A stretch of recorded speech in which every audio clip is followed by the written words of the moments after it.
Good morning বন্ধুরা। তো এই যে পিছনে দেখা যাচ্ছে শান্তা ম্যারি, এটা হলো হোস্টেল। আমি এখান থেকে বেরিয়ে পড়লাম।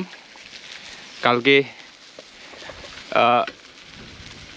যেই সাইডটা গিয়েছি আজকের ওই সাইডটা যাব না, আজকে অপোজিট একটা সাইডে যাব। আজকে সকালে একটু বৃষ্টি হলো তাই দেরি হয়ে গেল, এখন 11:30 বাজে। এই যে লেকটা, কালকে আমি এদিকে এসেছিলাম, যখন এসেছিলাম তখন এই রাস্তার মধ্যে কিন্তু এক হাতে জল ছিল। আমি সকালবেলা একবার এসেছিলাম, তখন থেকে ওরা মাছ বার করছে।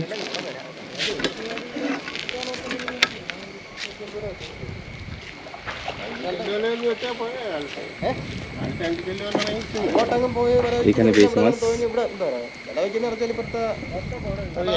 সকালবেলা দেখেছিলাম, সকালবেলা আরো অনেকগুলো মাছ ছিল, তো এখন মাছ অনেক বিক্রি করে ফেলছে ওরা। মাছ গতকাল পরে সন্ধ্যা হয়ে গেছিলো তাই আর ভিডিও বানাতে পারিনি।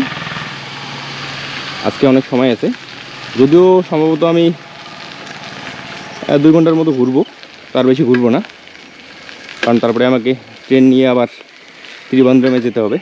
আর আজকেও ম্যাপে রাস্তা দেখাচ্ছে মানে কিন্তু এইরকম রাস্তা, এই যে রাস্তা ওইদিকে এসেছে, ওই যে গাড়িগুলো দেখাচ্ছে, বাইক একটা, তারপরে এই যে রেল লাইন পার হতে হবে এইভাবে, তারপরে এই যে সামনে রাস্তা, ম্যাপে কিন্তু এরকম রাস্তায় দেখায় এখানে। তো আমি এই রাস্তা বরাবর এখন যাব। এখানে চারদিকের পরিবেশগুলো কিন্তু দেখতে খুব সুন্দর। এই যে দেখো, বিকালের দিকে এখানে অনেক লোকজন হবে। আর এই যে দেখো, এই যে এইরকম ইয়েগুলি আমরা দেখেছিলাম ফটোতে করে। তো এই যে এইভাবে যে মানুষ বোটিং করতেছে, এই বোটিং করতে কিন্তু 1 ঘন্টায় 500 টাকা করে নেয়।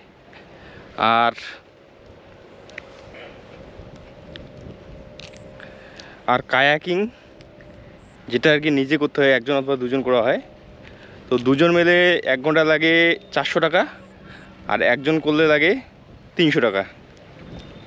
তো দামটা একটু বেশি মনে হচ্ছে। এখানকার বাড়িগুলো কিন্তু খুব সুন্দর সুন্দর, এগুলো বাড়ি এবং বেশিরভাগ রিসোর্টও। আর সকালবেলা একজনের সঙ্গে কথা বলে জানলাম যে এখানকার মানুষের মেন ইনকাম হলো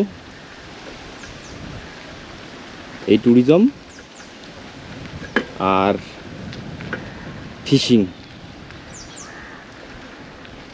ফিশিং করে সবাই এখানে, আর ট্যুরিস্ট বেসড ইকোনমি। কোল্লাম থেকে ডাইরেক্ট আসার জন্য এখন ব্রিজ নেই, অনেকটা ঘুরে আসতে হয়, প্রায় 30 কিলোমিটার ঘুরে আসতে হয় এখানে। তো একটা নতুন ব্রিজ তৈরি হচ্ছে, ওই ব্রিজটা তৈরি হয়ে গেলেই 10-12 কিলোমিটারে চলে আসা যাবে এখানে কোল্লাম থেকে। আর এটা কিন্তু একটা গ্রাম, তবে গ্রাম হলেও সবাই এখানে ধনী মানুষ কিন্তু। এই যে বাড়িটা দেখো কি সুন্দরভাবে সাজানো আছে।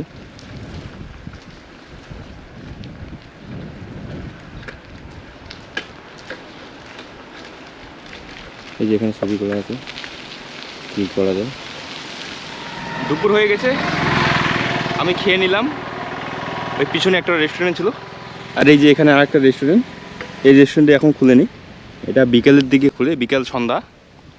কালকে রাত্রিবেলা এই রেস্টুরেন্টে খেয়েছিলাম, ভালো ছিল, কিন্তু এখানে খাওয়ার দামটা বেশি। কিছু কোকোনাট ইয়া इधर का ওয়েস্ট বেঙ্গল, पश्चिम बंगाल या वेस्ट बंगाल या क्या करते हैं इधर? हैं इधर क्या करते हैं? Travelling travelling. या अच्छा, वेरी नाइस प्लेस। ओके। किधर Yeah. काम करते हैं? In my home town. So ये सब कुछ शुक्र आपका है। है, ये शुक्र है। ये अच्छा। क्या करने के लिए वो नारियल का ऑयल है ना, मतलब कैसे सुखाते हैं ये उधर रखे का वो मतलब धूप पे रखते हैं?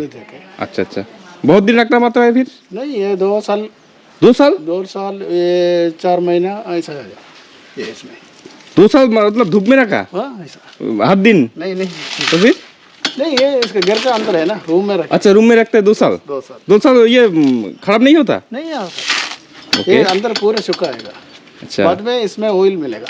अच्छा आपको ये अभी ऑयल बनाएंगे या ऑयल बना, ऑयल बनेंगे खाने के ऑयल? हाँ खाने का ऑयल, ओके नारियल का फ्रेश ऑयल मिलेगा। अच्छा अच्छा वो तो अच्छा है, गुड क्वालिटी ऑयल है।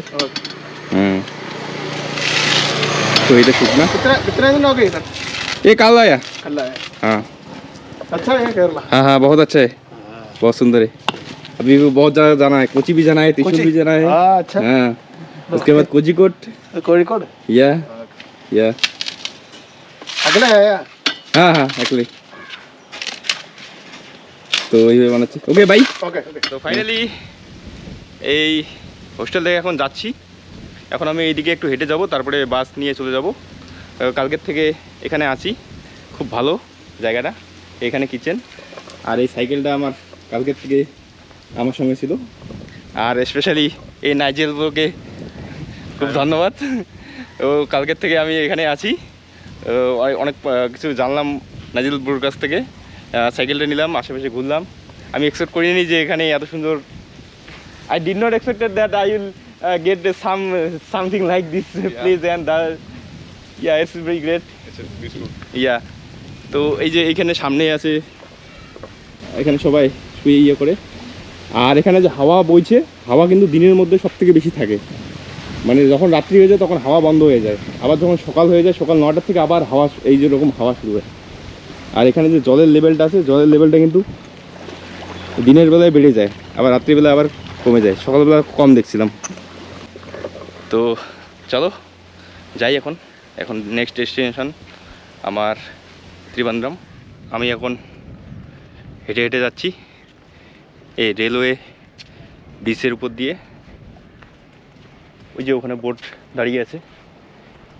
আমি তখন যেটা বললাম যে 60 টাকা দিয়ে বোটে করে যাওয়া যায় এক জায়গার থেকে আরেক জায়গায়, আমি এই বোটের কথাই বলছিলাম। আর এই দিকে যে নতুন একটা ব্রিজ হচ্ছে, এই ব্রিজটা অ্যাকচুয়ালি এই ব্রিজটা হয়ে গেলে কোল্লাম থেকে এই আইল্যান্ড আসতে 10 থেকে 12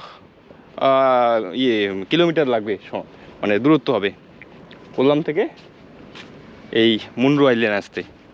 কিন্তু এখন যেহেতু এখানে ব্রিজ নেই, তার জন্য প্রায় 30 কিলোমিটার রাস্তা ঘুরে আসতে হয়। আর এই নতুন ব্রিজে ওইদিকে আরেকটা ব্রিজ হয়েছে, যার জন্য আইল্যান্ডে এখন যাওয়া যায়, না হলে আগে বোট ছাড়া কোনো উপায় ছিল না। এখন তো ওই যে ফেরি যাচ্ছে, তো আমি তো ওই ফেরি নিতে চেয়েছিলাম কিন্তু তখন পাইনি।